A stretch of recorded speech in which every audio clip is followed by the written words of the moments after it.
a wallflower guy might benefit from some training in narcissistic psychopathy, just to sort of balance them out a bit. So you can make some progress forward. That's why people like Andrew Tate are so popular. And I'm not saying that in an entirely dismissive manner, but there's a huge danger there. But generally what women want is something like confident, productive generosity, fundamentally. And so, if that's allied with physical attractiveness and a sense of humor and, the sorts of features that a man would also look for in a woman, so much the better. But your basic bet, and my suspicions are the guy who answered this question is probably young. First of all, no one likes young men. So if women don't like you, it's like, well, that's par for the course. Who likes young men? No one. Why? Well, they're basically troublesome and useless. And so that's why. So cross-culturally, women like men who are about 4 years older than them. And the reason for that is, women are more vulnerable on the sexual front, and they have to make themselves even more vulnerable if they have children, especially when the children are infants. And so they're looking for guys who are competent enough to be able to take care of themselves, at least, and then have enough left over for a wife and a dependent child. And not exactly because the wife wants to be taken care of, because it isn't exactly like women want to be taken care of.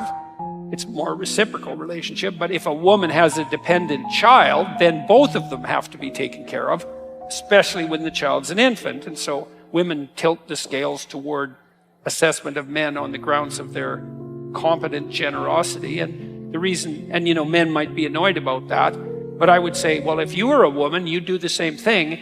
And you know how I know that? It's because women are female humans. And so if you were a woman, you'd be just like a woman. So, because that's what a woman is, right? So you can't blame women. It's like, clue in there, buddy. If all women don't like you, it's you. And that's so annoying. It's especially if you're young, because most women aren't going to like you. And it is you. So you have to grow up.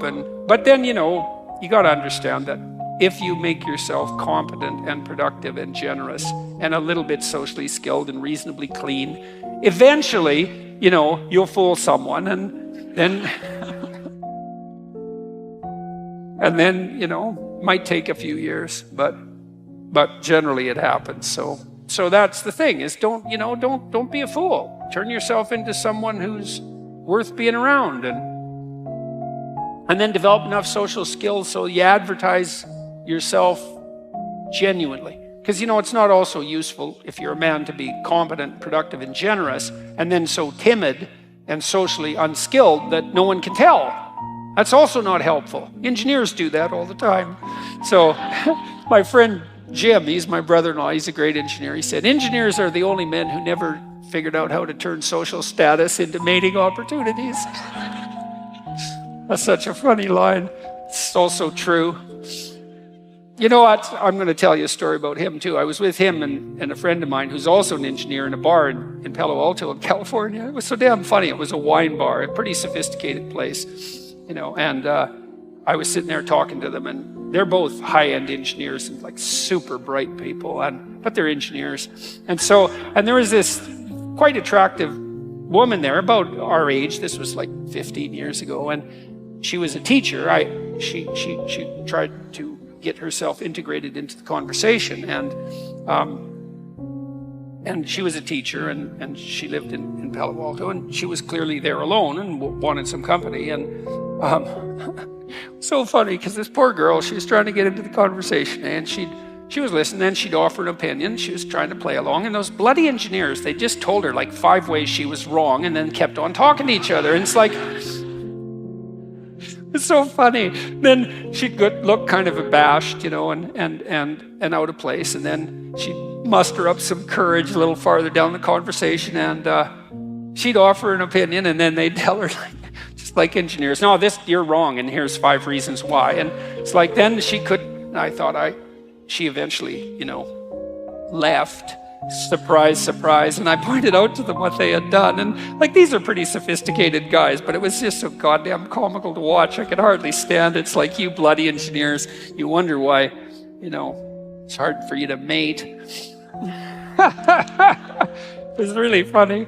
So, yeah, so look, if you're a young guy, it's like, straighten yourself up, don't be eating, Cheetos in the basement, covering yourself with orange dust and being bitter about women. It's like, go out there and make yourself useful in some dimension, or rather, and, fortify yourself a bit and have some confidence, and then figure out how to present yourself in a manner commensurate with that, and, get out there in the world so people can see you now and then, and, some poor woman will be desperate enough to give you a shot at some point. All right. That's how I caught her, Actually, that's a lie too, because she actually caught me. So, all right. Yeah, I chased her for a long time.